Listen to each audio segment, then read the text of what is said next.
தமிழ் பேசும் அனைவருக்கும் வணக்கம். முதலமைச்சர் விஜய் தலைமையிலான புதிய அரசாங்கம் நம்ம அன்றாட வாழ்க்கையை பாதிக்கக்கூடிய பல அதிரடி அறிவிப்புகளை இந்த வாரம் வெளியிட்டிருக்காங்க. ரேஷன் கார்டு ரூல்ஸ், எல்லாரும் எதிர்பார்த்துட்டு இருக்கிற மகளிர் உரிமை தொகை, அப்புறம் மாணவர்களுக்கான ஸ்காலர்ஷிப்னு பல முக்கியமான மாற்றங்கள் நடந்திருக்கு. எந்த ஒரு அரசு சலுகையும் உங்களை விட்டு போகாம இருக்கணும்னா இந்த தகவல்களை நீங்க சரியா தெரிஞ்சுக்கிறது ரொம்பவே அவசியம். வாங்க என்னென்ன அப்டேட்ஸ்னு தெளிவா பார்க்கலாம். இன்னைக்கு நாம என்னென்ன பார்க்க போறோம்னா, ரேஷன் கார்டுல வந்திருக்கிற புதிய விதிகள், மகளிர் உரிமை தொகையோட லேட்டஸ்ட் நிலவரம், மாணவர்களுக்கான கல்வி உதவித்தொகை, இது போக இன்னும் சில முக்கிய அரசு அறிவிப்புகள் மற்றும் இன்றைய வானிலை போக்குவரத்து எச்சரிக்கைகள். இதெல்லாம் சுருக்கமா ஆனா தெளிவா பாத்துடலாம். முதல்ல எல்லார் வீட்லயும் கண்டிப்பா இருக்க வேண்டிய ரேஷன் கார்டு சம்பந்தமான புதிய விதிகள் பத்தி பாத்துடலாம். 3 கோடி, ஆமாங்க, தமிழ்நாடு முழுக்க சமீபத்துல நடந்த ஒரு தீவிரமான செக்கிங்ல சுமார் 3 கோடி போலி ரேஷன் கார்டுகளை அரசாங்கம் கண்டுபிடிச்சு அதிரடியா நீக்கி இருக்காங்க. ஒரே ஆளு பல கார்டுகள் வச்சிருக்கிறது, உயிர் இழந்தவங்க பேர்ல தொடர்ந்து பொருட்கள் வாங்குறதுன்னு பல முறைகேடுகள் நடந்திருக்கு. இதனால உண்மையான ஏழை மக்களுக்கு போய் சேர வேண்டிய பொருட்கள் சரியா போய் சேரல. இந்த மாபெரும் தடையை உடைச்சு சலுகைகள் சரியான நபர்களுக்கு மட்டுமே கிடைக்கணும் அப்படிங்கறதுக்காக தான் அரசாங்கம் இப்ப ரொம்ப கடுமையான நடவடிக்கைகளை எடுத்திருக்காங்க. உங்க ரேஷன் கார்டு கேன்சல் ஆகாம இருக்கணும்னா நீங்க உடனே செய்ய வேண்டிய 3 விஷயங்கள் இருக்கு.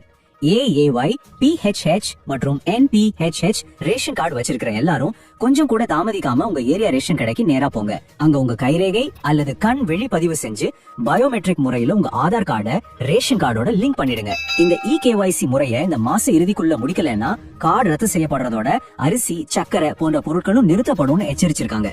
இது ஒரே நாடு ஒரே ரேஷன் கார்டு திட்டத்தை எந்த தப்பும் இல்லாம செயல்படுத்த ரொம்பவே உதவியா இருக்கும்.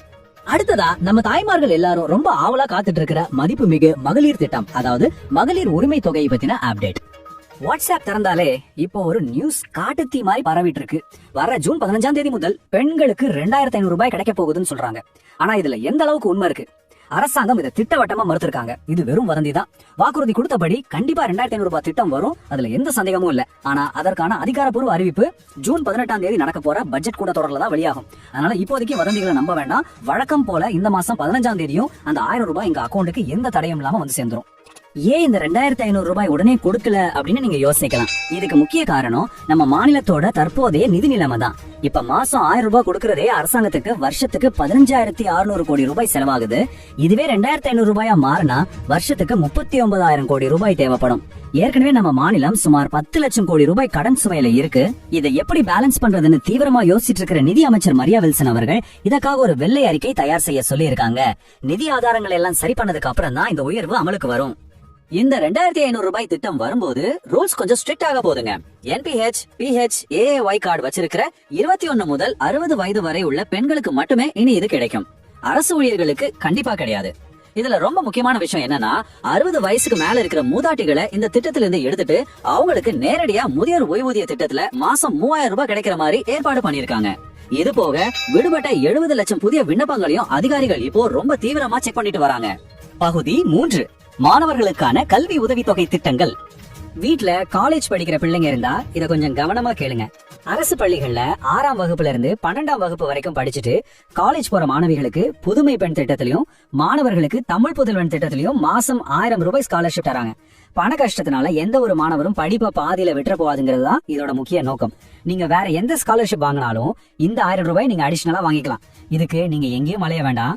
உங்களோட மார்க் ஷீட், DC, ஆதார், அப்புறம் பேங்க் பாஸ்புக் நகலை நீங்க படிக்கிற காலேஜ்லயே கொடுத்து ஈஸியா அப்ளை பண்ணிக்கலாம். பகுதி 4, மாநில மற்றும் மத்திய அரசின் பிற முக்கிய அறிவிப்புகளை சுருக்கமா பாத்துடலாம். முதலமைச்சர் விஜய் அவங்க பதவி ஏற்றதும் கோட்டையில போட்ட முதல் கையெழுத்து எது தெரியுமா? இந்த 200 யூனிட் இலவச மின்சார திட்டத்துக்கு தான். இது வரைக்கும் 100 யூனிட் தான் இலவசமா இருந்துச்சு. இனிமேல் 200 யூனிட் வரைக்கும் கரண்ட் யூஸ் பண்ற எல்லா குடும்பங்களுக்கும் மின்சாரம் முழுக்க முழுக்க இலவசம். விலைவாசி ஏறிட்டு இருக்கிற இந்த நேரத்துல நடுத்தர மக்களோட கரண்ட் பில் சுமையை குறைக்கிறதுக்கு இது ஒரு மாபெரும் உதவியா இருக்கும். விவசாய பெருமக்களுக்கு ஒரு சூப்பரான செய்தி. குறுவை சாகுபடிக்காக 134.83 கோடி ரூபாய் சிறப்பு நிதி ஒதுக்கப்பட்டிருக்கு. இதுல டெல்டா மாவட்டங்களுக்கு 77.5 கோடியும் மத்த மாவட்டங்களுக்கு 57.33 கோடியும் பிரிச்சு கொடுத்திருக்காங்க. இது மூலமா தரமான விதைகள், உரங்கள் மானிய விலையில கிடைக்கும். அது மட்டும் இல்லாம சிறு விவசாயிகளுக்கான முழுமையான பயிர்க்கடன் தள்ளுபடி பத்தின ஆலோசனையும் இப்போ டாப் லெவல்ல போயிட்டு இருக்கு. சீக்கிரமே இதற்கான அறிவிப்பும் வரும்னு எதிர்பார்க்கலாம். இன்னும் சில குயிக் அப்டேட்ஸ் இருக்கு. PM கிசான் திட்டத்துல விவசாயிகளுக்கு வர வேண்டிய 2000 ரூபாய் தவணை சீக்கிரமே வரப்போகுது. ஆனா EKYC முடிச்சிருந்தா மட்டும்தான் பணம் வரும். அதனால உடனே செக் பண்ணிக்கோங்க. 2வது, அரசு ஆஸ்பத்திரிகள்ல மணிக்கணக்கா கியூல நிக்கிறத தவிர்க்க புதுசா ஒரு மொபைல் ஆப் கொண்டு வராங்க. காலையில 8 மணில இருந்து 9 மணிக்குள்ள நீங்க வீட்ல இருந்தபடியே டோக்கன் புக் பண்ணிக்கலாம்.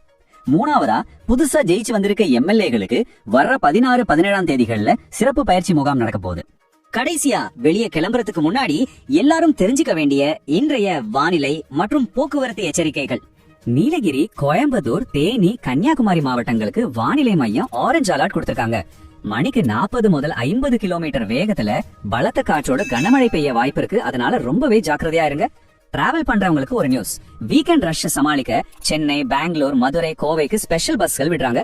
ஆனா ட்ரெயின்ல போறவங்க கொஞ்சம் கவனமா இருங்க. மெயின்டெனன்ஸ் வேலை நடக்கிறதால அரக்கோணம் மற்றும் தாம்பரம் ரூட்ல சில லோக்கல் ட்ரெயின்கள் கேன்சல் ஆயிருக்கு. கிளம்புறதுக்கு முன்னாடி ஆப்ல ஒரு வாட்டி செக் பண்ணிக்கோங்க. இந்த அதிரடியான மாற்றங்கள், புதிய ரூல்ஸ் எல்லாம் உண்மையான ஏழை மக்களுக்கு முழுமையா போய் சேரணும்னு நீங்க நினைக்கிறீங்களா? இந்த மாதிரி ration card updates, government scheme news எல்லாம் தெரிஞ்சுக்க மறக்காம சப்ஸ்கிரைப் பண்ணி வச்சுக்கோங்க. இந்த வீடியோ பார்த்து நீங்க என்ன நினைக்கிறீங்கன்னு கமெண்ட்ல சொல்லுங்க. இது உங்க ஃப்ரெண்ட்ஸ் அண்ட் ஃபேமிலிக்கும் ஷேர் பண்ணுங்க. வீடியோ பிடிச்சிருந்தா லைக் பண்ணுங்க. தமிழ் பேசும் அனைவருக்கும் நன்றி.